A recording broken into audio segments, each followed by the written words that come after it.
Well, Planned Parenthood has had a startling agenda from its inception, started by a woman whose goal in part was controlling the Black population through abortion and sterilization. Margaret Sanger with the goal of controlling the Black population and other groups that she thought of the same. Here's a look back at at abortion and the providers, what they've done to minorities.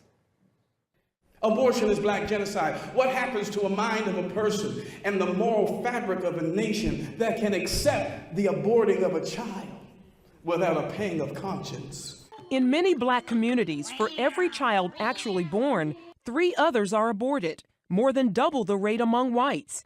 Dr. Clennard Childress, founder of blackgenocide.org, says the consequences of those figures will eventually end up destroying a whole race of Americans.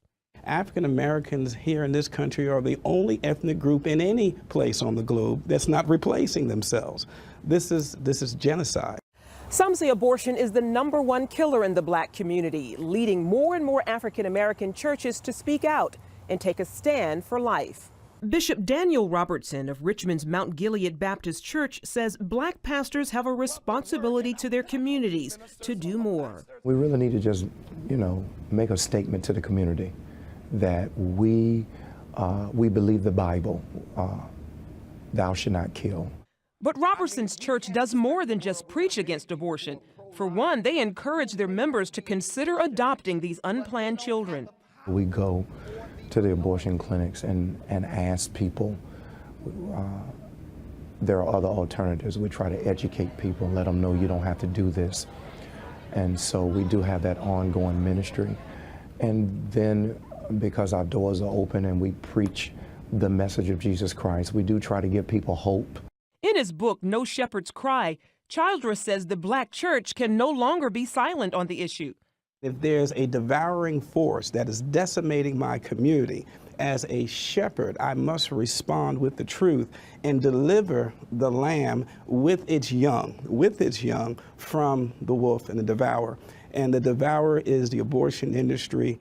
Dr. Childress points out this should come as no surprise, considering that Black Americans were long ago targets of the abortion industry. In the early 20th century, Margaret Sanger founded Planned Parenthood, an organization that later became the nation's largest abortion provider. Sanger encouraged abortion and sterilization to limit the size of Black families. Childress says she also used the unaware Black minister to further her agenda. Margaret Sanger, a devout racist, a eugenics, and the author of the Negro Project, knew that the colored minister was going to be pivotal in getting her program across.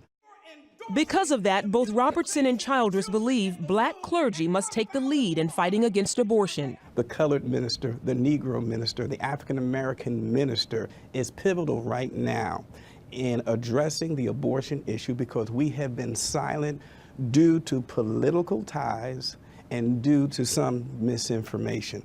But Robertson says the issue isn't just with the Black church, but with the faith community as a whole.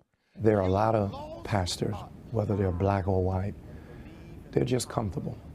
They don't want to stir up anything. You can't just stay behind the stained glass windows of your sanctuary, but you really do have to reach out into the community and make a difference.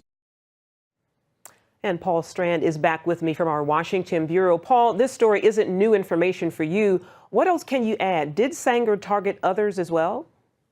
Yes, she didn't just target Black people. She also targeted, for instance, Southern Europeans, the darker Europeans. They were flooding into America, and she was saying maybe we have to keep their numbers down. Well, not maybe. She thought their numbers should be kept down. And I haven't seen the direct sources on this, but I think she even had a problem with fundamentalist Christians. So she was all for eugenics. And, the Nazis used her stuff to fashion their programs. And also, she talked to the KKK. She was at one of their rallies and was rousingly cheered. So this woman is sort of a nightmare for people who are defending Planned Parenthood. They really don't want you to know much about Margaret Sanger's past.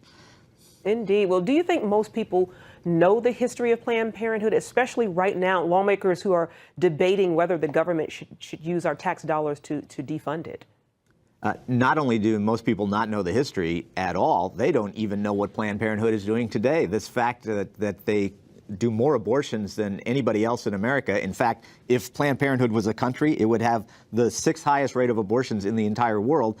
Most Americans don't know that Planned Parenthood does abortion. So that's the problem here, this absolute lack of knowledge. Most people just think that they're giving women like reproductive health advice and contraceptives, things like that. And what's interesting, there's so many places, 10 times more the number of clinics that are doing these things than Planned Parenthood. If Planned Parenthood disappeared tomorrow, women's health, reproductive health, would be totally taken care of, except for maybe this question of abortions. Now, you talk to a lot of pro-lifers. What are you hearing from them about all of this? Well, I think that they're somewhat hopeful, but what's interesting to me is this solid wall of opposition as this defunding of Planned Parenthood comes up. And I kind of want to talk about that philosophy, why this is, because you would think as evidence piles up, people would be going, maybe I need to change my mind on this. But I think what we're seeing is that as the conscience has been seared over the decades, people have to prevent cognitive dissonance in the brain, they have to say, well, I'm right about this because maybe this isn't really a life, or this is different than the life of people after they're born, out of the womb. So I think what you're seeing is people trying, they have to stay opposed to it, because what happens in their own minds, what happens in their own hearts, if they say, you know, this is not really, this is a baby, this is indeed a life, this is someone just like me, this is just like my children. So I think that's why you're seeing such a solid wall of opposition, and I think that's going to be an intensely hard thing to crack. So watch for that. Watch to just see how does this wall of solid pro-choice opposition get even firmer as more and more of these videos come out. Where you would think it would crack the wall, instead I bet the wall gets higher and higher. It's amazing that some people have actually said, if this doesn't move the country to defund Planned Parenthood, what would?